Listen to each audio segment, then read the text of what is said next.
Противник использует гексакоптеры. The enemy uses hexacopter drones known as Baba Yaga, which are controlled via Starlink. Is it possible for us to produce similar large, heavy drones domestically that can also be controlled through satellite communications? Каналу. Yes, it is possible, and work in this area is underway. In 2023, the first satellites capable of performing the functions you mentioned were launched into orbit. This work continued throughout 2024 and 2025. We have what is essentially a private organization working on this project. Volodymyr Zelensky may be in deeper trouble as Vladimir Putin raises the stakes in drone warfare, signaling that Russia is prepared to escalate both technology and tactics over Ukraine's skies. Putin's drone network is beginning to transcend traditional earthbound battlefields, moving toward a fight that stretches from frontline trenches all the way up into near-space infrastructure. A Russian challenger to Starlink is slowly taking shape, just as the drone war spills into space and satellites become as crucial as artillery for controlling the modern battlefield. Putin is openly eyeing a full-fledged rival to Starlink, while Moscow quietly expands its low-Earth orbit satellite fleet to support new generations of Russian drones and communications. From improvised FPV strike drones to future AI-driven swarms, Putin is accelerating Russia's push in the tech war, trying to turn innovation into hard battlefield advantage as quickly as possible. Dear friends, good afternoon. I am very pleased to see you. You have probably noticed that I make an effort to communicate regularly, to meet, and to stay in close contact with representatives from various branches and types of the armed forces at different levels, both with ordinary soldiers and with commanders at the highest echelons. We are in regular contact with the commanders of force groupings, as well as with commanders of different units, brigades, divisions, armies, and battalions. However, I wanted to meet with you separately and specifically today, on Russia Day, because you are precisely the people who, like our other servicemen and participants in the special military operation, I will say more about this shortly, are directly engaged in defending the motherland, defending the fatherland, defending Russia. This day is yours, Russia Day. When I meet, for example, with pilots or sailors, with artillerymen, or with representatives of other military professions, you probably know and hear the same recurring thought in what they say. We are doing this, that, and the other to help the lads, to support our assault troops, so that they feel more confident, and so that losses are minimized. Everyone is trying to work for you. Everyone is carrying out their tasks diligently, and today, everyone is doing so commendably. But ultimately, it all comes down to how well you complete the combat mission in front of you. On this special day, I wanted to meet with you all. I asked the minister and the chief of the regional headquarters to organize this so that, as the official language would put it, there would be representatives from all directions, all units from all groupings. I hope that's how it has turned out. I want to listen to you, to hear your assessments of the current situation, your suggestions on what else needs to be done and how, to ensure the task is completed reliably and effectively, with minimal losses on our part and maximum results. I am interested in hearing the opinions of those on the ground who are tackling the most important tasks for Russia today. That's really all I want to say at the outset. We don't have anything particularly formal here, you know. I just wanted to see you and to say thank you. Please pass my words of gratitude to all the men, to all our fighters who are beside you. We stood together as one under the Russian banner, just like our grandfathers and great-grandfathers did during the Great Patriotic War. As for the words you spoke earlier I'm sorry, I'm a bit nervous. It's all right. At the St. Petersburg International Economic Forum, I want to address the servicemen of the Russian army. On behalf of everyone, I want to say that we are working and we will continue to work until we achieve complete victory over the enemy. All your tasks and objectives will undoubtedly be fulfilled in full.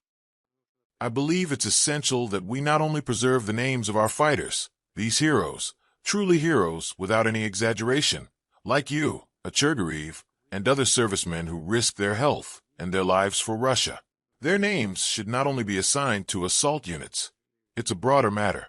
I've already discussed this with the presidential administration, and certain signals have also been sent to the government. We need to work on honoring the names of our fighters, these young men who have genuinely dedicated their lives to strengthening the country. They laid down their lives in the foundation of Russia's strength. So yes, assault units, that's obvious. But it's not just about assault units. Other units, military formations, and so on as well.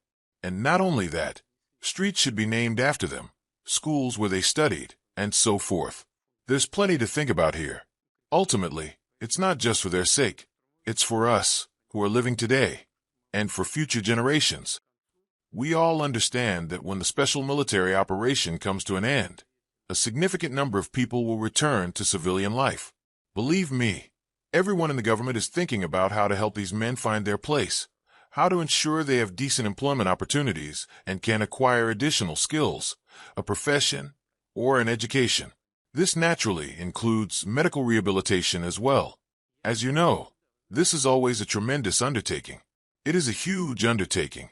In any major effort, there are inevitably bottlenecks, things that get overlooked, things that are forgotten, or areas where insufficient attention has been paid. However, the system is designed to organize this work in the most effective way possible. The enemy uses hexacopter drones known as Baba Yaga, which are controlled via Starlink. Is it possible for us to produce similar large, heavy drones domestically that can also be controlled through satellite communications? Yes, it is possible, and work in this area is underway. In 2023, the first satellites capable of performing the functions you mentioned were launched into orbit. This work continued throughout 2024 and 2025. We have what is essentially a private organization working on this project. I will not name it again, although it has already been mentioned numerous times in various contexts and in the media. It is operating successfully, and we are expanding this low Earth orbit satellite constellation. It is capable of performing all the tasks you described. The question is simply how quickly it can be fully deployed. The work is not only organized, it is progressing at a strong pace and with a high level of quality. I hope that in the near future you will begin to see the results on the ground as well. This year, approximately 20,000 such systems will be delivered to the armed forces. The product line has expanded significantly. Last year there was essentially only one main model, known as the 80 Heavy drone. It was a well-known system, though not of particularly high quality. It is currently being improved. This year there are already more than a dozen variants. I will not name them on camera. The Ministry of Defense is procuring these systems, and we will continue increasing their numbers. Bureau 1440 has been mentioned many times before, and I will mention it again. There is nothing especially secret about it. It is the organization responsible for this work. This low Earth orbit satellite constellation is in no way inferior to Starlink, and may even surpass it in certain respects. Yes, indeed. The issue is scaling up these capabilities. We are working in that direction. As for FPV drones and drones equipped with artificial intelligence, very active work is being carried out in that area as well. This problem is well understood. You probably know better than anyone else that when the drone threat is overcome, the enemy's infantry combat often becomes noticeably less effective. As I understand it, they rely heavily on this wall of drones. In fact, this is one of our most important tasks. Industry is working on it. Your commanders are working on it. The Ministry of Defense is working on it, and so are other agencies, including civilian organizations. We have tried to remove as much red tape as possible from the decision-making process in this area, and to accelerate both development and delivery to the troops. These commercial laboratories are operating and receive funding directly from the Ministry of Defense. There's only one issue I would like to mention, since it can be discussed openly in this group. It is important that the equipment supplied to the troops is effective. We have simplified the process for handling such matters and have established a procedure for resolving them that was originally introduced during peacetime. Enemy drones operate through the Starlink satellite communication system, while we do not have an equivalent system. I ask you to instruct our industry to find a solution to this technical challenge.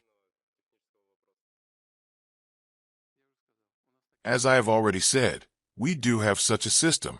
It has been developed and is being deployed. The issue is scaling it up.